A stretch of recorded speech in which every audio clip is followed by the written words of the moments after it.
where can you be the one to lead with compassion and understanding that they are taking their time. They are rebuilding their own relationship with you, with their own rules and their own thoughts. And where can you perhaps extend compassion in that journey? I work with so many clients who are so anxious and really it comes from a place of excitement and deep love, but they're so anxious to have their loved ones forgive them. And if this is you and that forgiveness from the other person hasn't yet been offered or extended, or you can sense that the trust is still tentative, where can you use compassion to bring more understanding to this relationship and this circumstance? Welcome to the Sober Edge podcast, inspiration for alcohol-free living. I'm your host, Terry Patterson, functional nutritionist and This Naked Mind senior coach. The Sober Edge is a place to explore the infinite possibilities on the other side of drinking. In a culture soaked in booze, discover the wonder and joy of taking a different path. Meet real people living lives of purpose and passion, learn the truth behind the alcohol myths, and get ready to be motivated, inspired, and astounded by what is possible with the Sober Edge. Well, hey everyone, it's Terry back with another edition of the Sober Edge podcast. And this is a solo episode because I want to talk about a very important topic. So recently I have been exploring more around the idea of compassion and self-compassion. And I have long been a fan of Kristin Neff, who is really the individual who has the premier body of work with self-compassion, and I will refer to some of her points. But I really want to focus on how in this alcohol-free journey, and when alcohol use disorder is a part of your life or someone you love, how we can really build in the 3 ways to practice compassion. And this is going to look like compassion for others, compassion for self, and compassion for the world, and how we can have a compassionate lens when it comes to showing up as our alcohol-free self with things like furthering the movement to have more sober, curious opportunities, conversations, and products. And so all of this, I think, is really powerful and valuable. And so I want to invite you into this conversation where we're going to talk about compassion and self-compassion. And so when we are thinking, first of all, I'm going to start with compassion toward others because it often is hardest to show compassion toward ourselves, particularly if we've been on a journey where we have been drinking and over drinking, and maybe we're in the early days of breaking up with alcohol. We may have some regret, some blame, some shame, and we may find it hard to see ourselves with compassion. So I really think that when we start with others, we have a good sense of practicing that. We can then move into compassion for ourselves, which again, sometimes can be harder to understand. And so I'll just sort of start with that definition of compassion. And I also want to share with you one way that I was introduced to the difference between compassion and empathy, which is helpful for me. So, the definition of compassion is the ability to recognize, understand, and empathize with the suffering or challenges of others, coupled with a genuine desire to alleviate that suffering or provide support. It involves not only feeling concern, but also taking action to help. Key elements of compassion include awareness, empathy, and action. And again, when it comes to self-compassion, the definition is similar but slightly different. So self-compassion is the practice of treating yourself with the same kindness, care, and understanding that you would extend to a close friend during times of struggle or failure. It involves acknowledging your own suffering without judgment and responding with support and encouragement. And according to Dr. Kristin Neff, It consists of three key components, and she does a great job of diving into these in her website. So you can look at selfcompassion.org, and she talks about self kindness as being gentle and understanding with yourself instead of harshly critical. You've probably heard me talk about that critical voice and that way that we are wired for negativity. Second, common humanity, recognizing that suffering and imperfection are part of the shared human experience. And this is really powerful because when we see ourselves as other, we can carry a lot of shame that keeps us hiding. When we see ourselves as part of the common humanity that all humans are struggling with, maybe critical voices, with imperfection, with comparison, then we can show up and we can share from a place that feels freeing instead of hiding.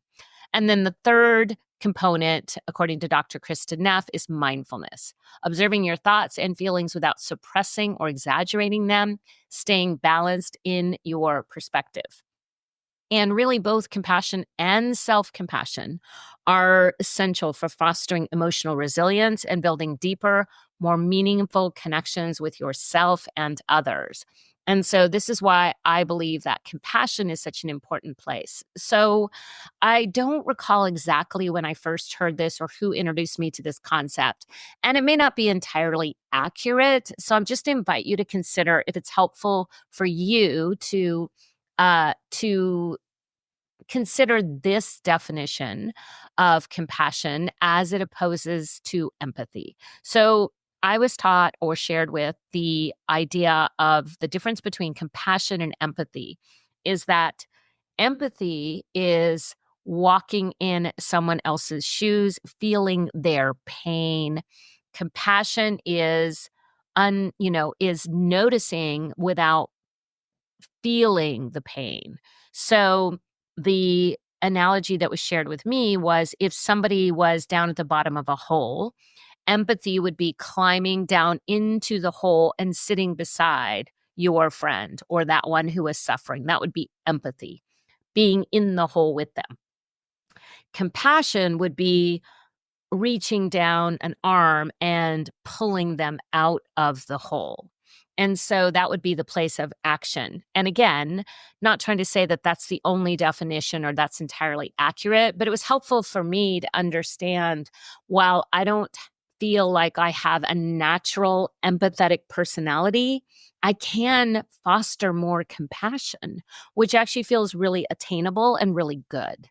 So, I want to start with just offering some suggestions, again, in these three areas. First, how we can show compassion for others.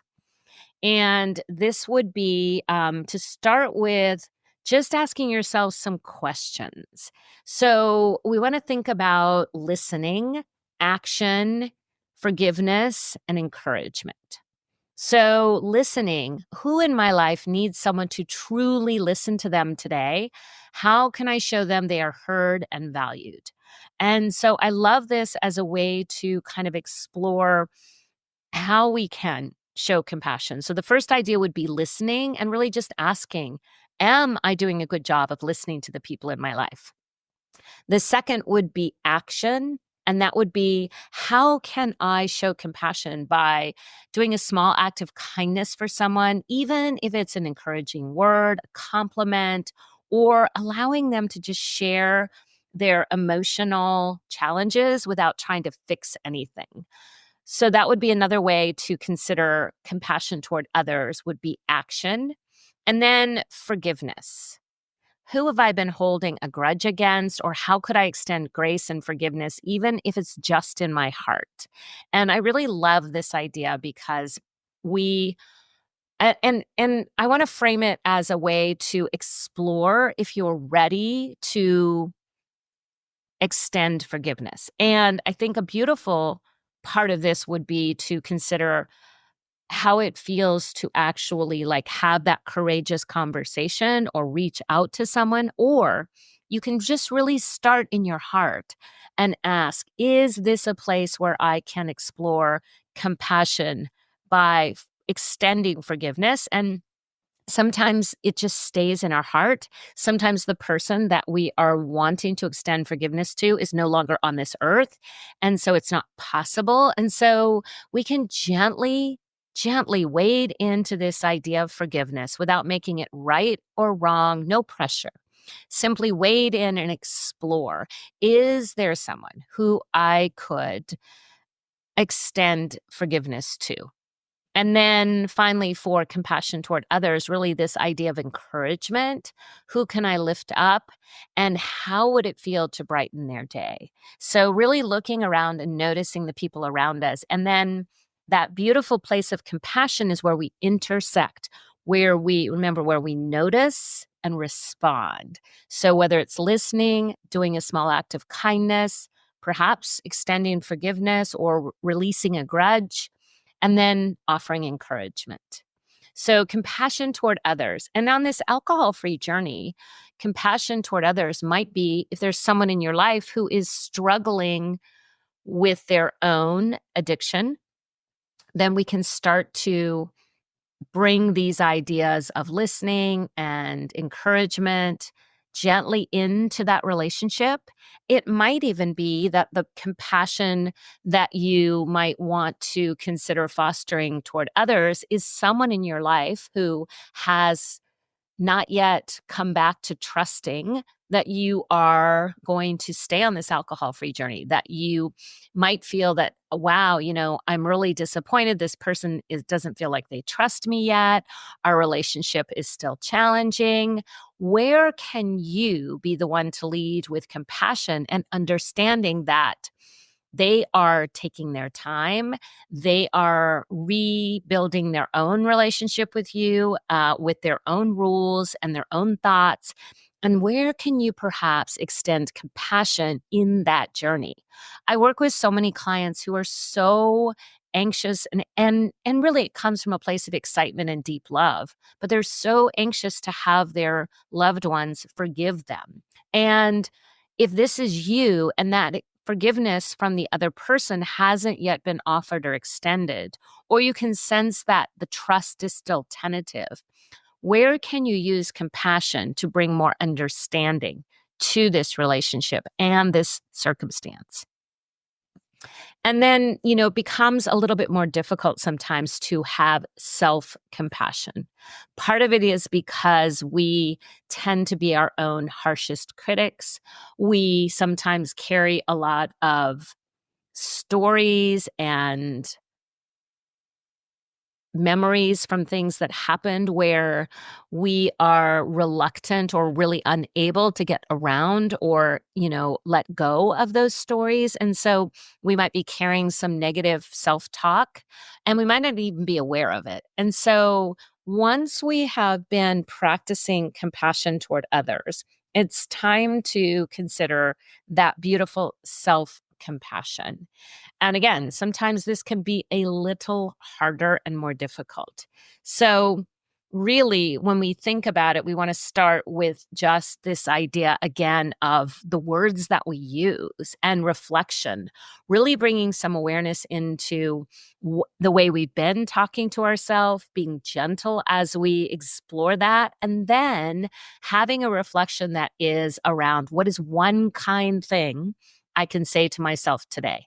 How can I show myself patience when I'm feeling frustrated or overwhelmed?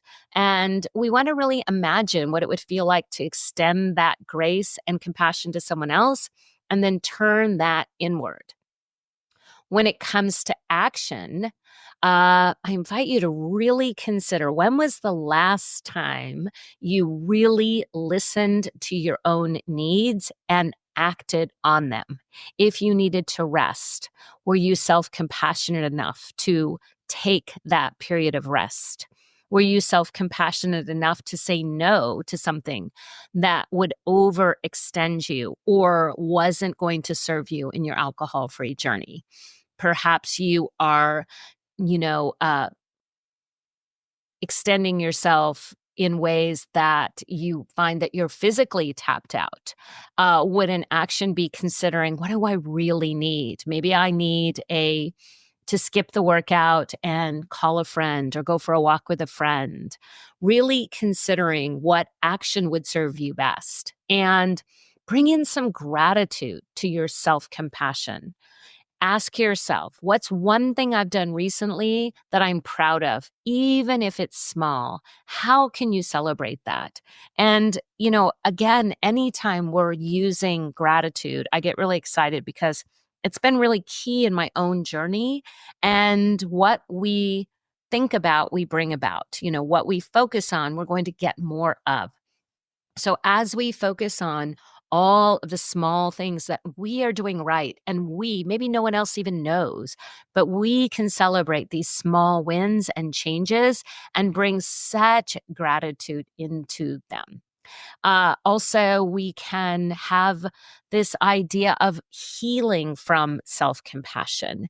And this would look like really with curiosity and gentleness and great compassion asking what past mistakes am I still holding on to? And how can I begin to forgive myself and recognize my growth since then? And there's no right or wrong to these self compassion exercises. There's just a beautiful place to explore and, pull back if you need to, and then enter in again and really bring awareness to what am I holding on to that is getting in the way of me building that self compassion and showing up in a way that others recognize that I am gentle and tender with myself and that I'm willing to put myself first in many situations. And from that place of putting yourself first and being gentle and kind, we can then serve others better. And so, allow that you can be affirming to yourself and still connected to the common humanity. So, I really love these ideas of how we can cultivate more self compassion. Again, reflect on one kind thing you can say to yourself, take action about really listening to your needs and honoring them. Uh, Bring in that beautiful affirmation and gratitude about what's going right.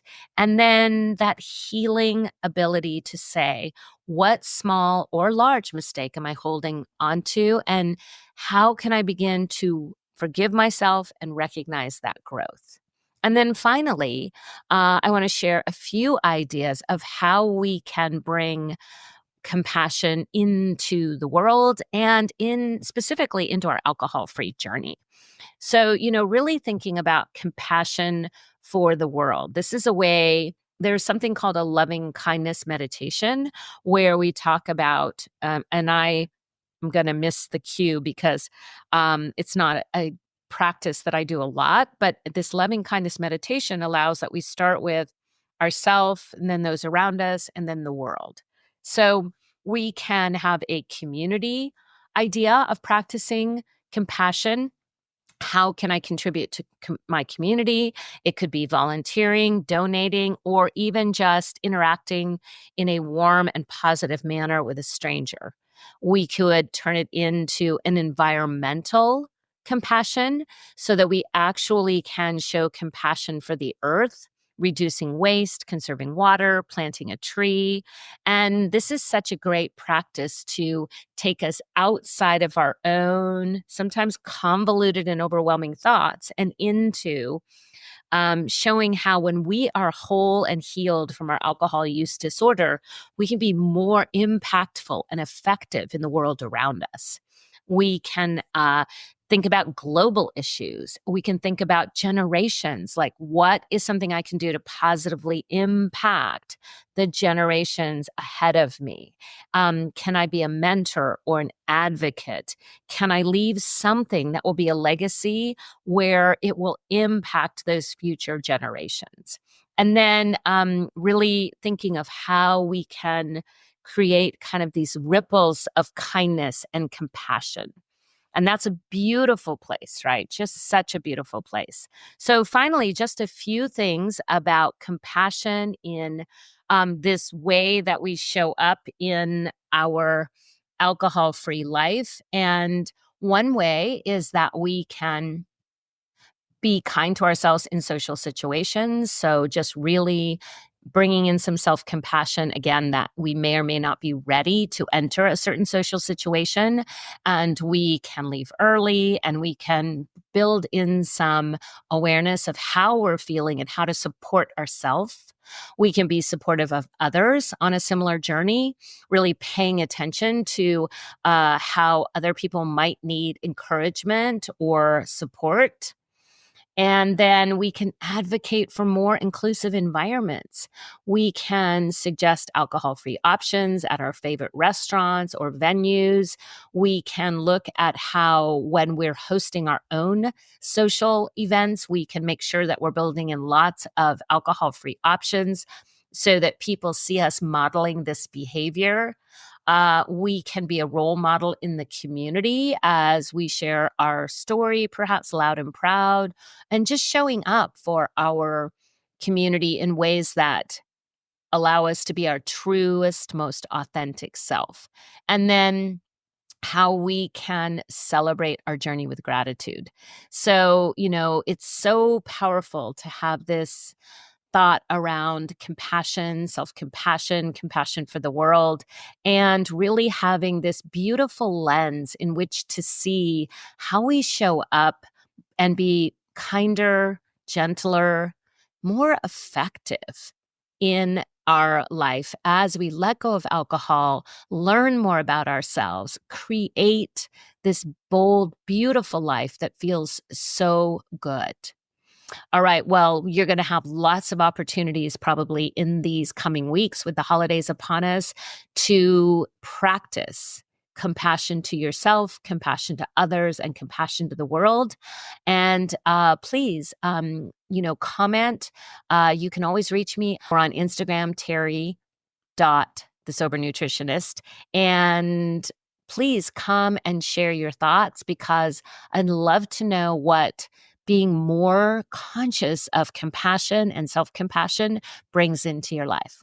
All right. Well, that's at the Sober Edge podcast. Thank you so much for listening, and I will talk to you again next week. I want to thank you for tuning in to the Sober Edge podcast. This is a place for important conversations and a safe place to question everything you thought you knew about drinking. If you're looking for your sober edge, I want to invite you to connect with me at thesobernutritionist.com, where you can grab my free resource, Becoming More, a guide to loving your sober life. And I would be so grateful if you enjoyed this podcast, if you would leave a rating and review, as it will help more people find their sober edge.